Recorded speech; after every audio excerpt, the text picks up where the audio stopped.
একটা টোটোয় চড়িয়ে মধু ডাক্তারের ক্লিনিক থেকে বুচাইকে বাড়ি আনা হয়। টোটোর পেছন পেছন বাইক চালিয়ে প্যাংলা ও কালু বুচাইদের বাড়ি আসে। হয়েছেটা কি সেটা না জানতে পারলে প্যাংলার যেন স্বস্তি নেই। বুচাইকে খাটে শুইয়ে দেওয়া হয়। প্যাংলা ও কালুকে বুচাইয়ের মা বসতে বলে বুচাইয়ের ঘরে। তারপর বুচাইয়ের বাবা ও মা বেরিয়ে যায় ঘর থেকে। কালু গিয়ে বুচাইয়ের খাটে বসে। প্যাংলা দাঁড়িয়ে থাকে আলমারির কাছে। প্যাংলা বলে, তুই শুরু করবি নাকি আরো ফুটেজ খাবি? বুচাই চুপ করে থাকে। কালু বলে, বলবি কি হয়েছে, কে করেছে বলতো, তারপর আমরা দেখে নিচ্ছি। বুচাই বলে, লম্বু তপন। নামটা শুনে প্যাংলা ও কালু দুজনেই অবাক হয়।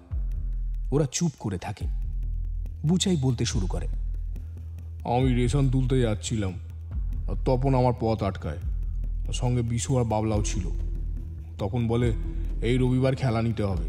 আমি বললাম, এই রবিবার হবে না, সবার সাথে কথা বলতে হবে তো। এবার কেঁদে ফেলে বুচাই। তারপর বলে, জানিস আমার জোর করে সাইকেল থেকে নামিয়ে ওরা। বলতে বলতে কান্নায় ভেঙে পড়ে বুচাই। সবটা বলতে পারে না। কালু খাট ছেড়ে উঠে পড়ে। তারপর বলে, বড্ড বাড় বেড়েছে, হ্যাঁ বড্ড বাড় বেড়েছে, এবার ভালো রকম শিক্ষা দিতে হবে লম্বু তপনকে। প্যাংলা চুপ করে দাঁড়িয়ে থাকে। কালু প্যাংলাকে জিজ্ঞেস করে, কিরে প্যাংলা, কিছু বলছিস না যা? প্যাংলা বলে, ভাবছি কি করা যায়। কালু গম্ভীর গলায় বলে, এতে ভাবনার কি আছে, হ্যাঁ? মুখ বুজে থাকলে সবাইকে তপন এইভাবেই বাজিয়ে যাবে। চালিয়ে যা তোর অহিংস আন্দোলন। এই কথা বলে কালু বেরিয়ে যায়। প্যাংলা এগিয়ে যায় বুচাইয়ের দিকে। তারপর জিজ্ঞেস করে, বুচাই তুই কি চাস বলতো? বুচাই বলে, তোর জবাব। কয়েক সেকেন্ড চুপ করে থাকে প্যাংলা। তারপর বুচাইয়ের হাতটা ধরে। প্যাংলা বলে, সময় হলেই আমার জবাব পেয়ে যাবি, কেমন? সাবধানে থাক। প্যাংলা বুঝতে পারে বয়স বাড়ার সঙ্গে সঙ্গে জীবনে জটিলতা বাড়ে। স্কুল থেকে ফিরে বৃষ্টি মাথায় দেদার ফুটবল কাবাডি খেলার প্রতিযোগিতা, বাইরের গ্রামে খেলতে যাওয়া, ক্লাস কেটে লুকিয়ে সিনেমা যাওয়া, সেসব এখন অতীত। একটু একটু করে সারল্য যেন চিড়ে চ্যাপ্টা হয়ে যাচ্ছে জটিলতার ভারে। বাড়ির লোককে খুশি করো, বন্ধুদের খুশি করো, প্রেমিকাকে ভালো রাখো, প্রেমিকার বাবাকে সন্তুষ্ট করো, এসব ভাবতে ভাবতেই চাকরি পরীক্ষার প্রস্তুতি ব্যাকসিটে চলে যায়। তার উপর তপনের বেয়াদবি মাথা ব্যথা বাড়িয়েছে, দিন দিন বেড়েই চলেছে। কিছু একটা করতেই হবে। প্যাংলা প্রথমে সন্তুর কাছে যায়। সন্তুই সাজেস্ট করে যে এই বিষয়ে পুলিশের সঙ্গে কথা বলাই ভালো। প্যাংলা তারপর কালুর কাছে গিয়ে সন্তুর দেওয়া প্রস্তাবটাই পারে। কালুর এই প্রস্তাবে তেমন একটা সায় নেই, যদিও জোরাজুরিতে শেষমেশ প্যাংলার সাথে বেরিয়েই পড়ে। প্যাংলা ঠিক করে এই বিষয়ে এসআই হরিপদ মালাকারের সঙ্গে একবার কথা বলা দরকার। এসআই হরিপদ মালাকার পুলিশের গাড়ি নিয়ে টহল দিতে বেরিয়েছেন। বাজারের একটা চায়ের দোকানের সামনে গাড়ি থামাতে বলেন মালাকার। সিভিক ভলেন্টিয়ার ঘোতন গাড়িতে বসে জিজ্ঞেস করে, স্যার আজ কচুরি না সিঙ্গাড়া? হ্যাঁ। এই কথা শোনার পর একবার পেটে হাত বোলায় এসআই মালাকার। তারপর বলে, বুঝতে পারছি না রে ঘোতন, একদম বুঝতে পারছি না। ঘোতন বলে, কেন স্যার, সকালে পেট পরিষ্কার হয়নি? গম্ভীরভাবে ঘোতনের দিকে তাকায় এসআই মালাকার। ঘোতন সুর নরম করে বলে, না আমি ভাবলাম মানে। এসআই মালাকার সুর চড়িয়ে বলেন, এই যে বেশি না ভেবে একটু চা নিয়ে এসো, যাও, লাল চা চিনি ছাড়া, হতভাগা। ঘোতন গাড়ি থেকে বেরিয়ে চায়ের দোকানের দিকে এগিয়ে যায়। এসআই মালাকার লম্বা একটা ঢেকুর তোলেন। তারপর নিজে নিজে বলে ওঠেন, কি যে হচ্ছে, কাজের ধকল নাকি অম্বল, কে জানে বাবা। ড্রাইভার কথাটা শুনতে পেয়ে বলে, স্যার সকালে উঠে একটু কপাল ভাতি করে দেখুন, কাজে দেবে। এসআই মালাকার গম্ভীর সুরে বলে, এই যে বেশি জ্ঞান দিলে মেরে তোমার কপাল ভাতির অনুলোম বিলোম দেখিয়ে ছাড়বো, বুঝতে পেরেছো জানোয়ার কোথাকার। ড্রাইভার চুপ করে যায়। এই সময় কালুকে নিয়ে গাড়ির পাশে এসে দাঁড়ায় প্যাংলা। তাদের দেখে অবাক হয় এসআই মালাকার। তারপর জিজ্ঞেস করে, এই কি তোরা আবার হেলমেট ছাড়া এখানে কেন? প্যাংলা বলে, স্যার একটা কথা ছিল স্যার। এসআই মালাকার বলে, না না না না বাবা, পুলিশে এখন লোক নেওয়া হচ্ছে না, সিভিক ভলেন্টিয়ার পদও খালি নেই, তুমি রাস্তা দেখো। কালু বলে, আরে না না স্যার না, আমরা এসেছি অন্য একটা বিষয়ে কথা বলতে। এসআই মালাকার জিজ্ঞেস করেন, কি বিষয় বলো দেখি। প্যাংলা বলে, স্যার একটু প্রাইভেট স্যার, একটু ওদিকে চলুন না। এই কথায় চটে যায় মালাকার।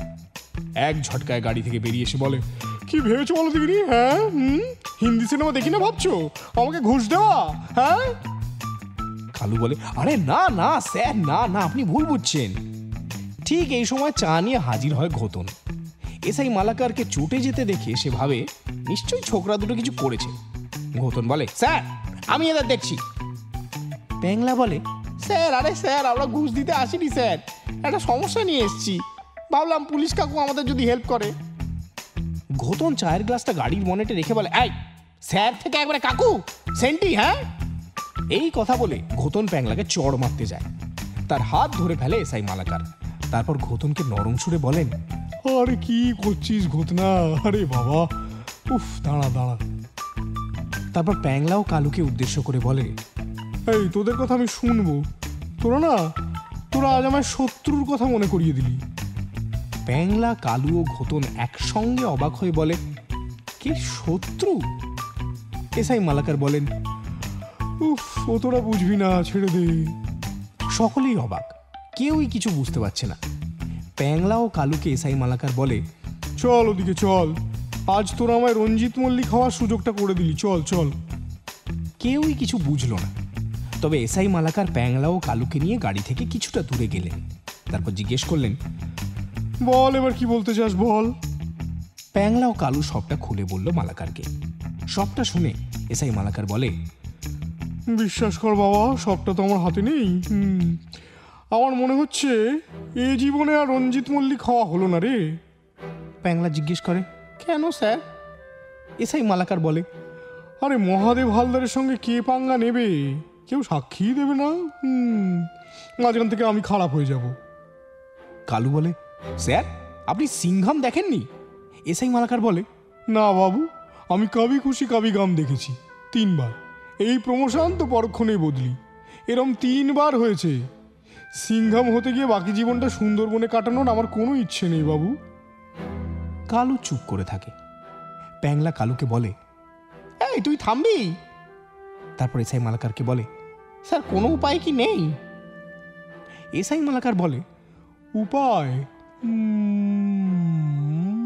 উপায় একটা আছে। প্যাংলা জিজ্ঞেস করে, কি উপায় স্যার? এসআই মালাকার বলেন, এই গোটা বিষয়টা ওসিকে জানানো যেতে পারে। একটা চিঠি লেখ না, ওসিকে অ্যাড্রেস করে লেখ দেখি। এসআই মালাকারের আইডিয়াটা প্যাংলার ঠিকঠাকই মনে হয়। একটা চিঠিতে লম্বু তপনের বিরুদ্ধে যাবতীয় অভিযোগ তুলে ধরলেই হলো, সাপও মরল আবার লাঠিও ভাঙল না। যদিও কালু চিঠি লেখায় বিশ্বাসী নয়, তার মনে হয় পুলিশ আসলে মহাদেব হালদারের ছেলের বিরুদ্ধে কোনো ব্যবস্থাই নেবে না, তা সে তুমি যতই চিঠি লেখো। থানায় কিভাবে চিঠি লিখতে হয় সেটা প্যাংলা বা কালু কেউই জানে না। তাই তারা সোজা গেল সন্তুর কাছে। সন্তুটা বরাবরই সব বিষয়ে ভালো, বাংলাটাও মন্দ লেখে না। বুচাইকে কিভাবে মারধর করেছে সমস্তটা লিখে দিল সন্তু। শুধু তাই নয়, লম্বু তপনের বিরুদ্ধে আরও অনেক কিছুই লেখা হলো চিঠিতে, তাও আবার রং চড়িয়ে। বুচাইয়ের বাবাকে দিয়ে সই করিয়ে অভিযোগপত্র নিয়ে থানায় হাজির হলো প্যাংলা ও কালু।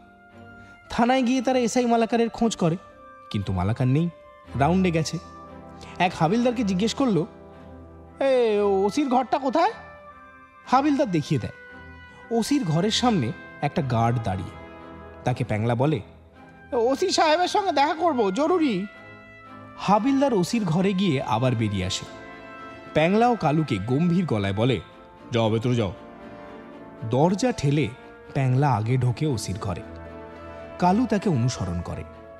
ওসির ঘরে ঢুকেই দুজনের পিলে চমকে যায়। ওসির উল্টো দিকে চেয়ারে বসে লম্বু তপনের বাবা মহাদেব হালদার।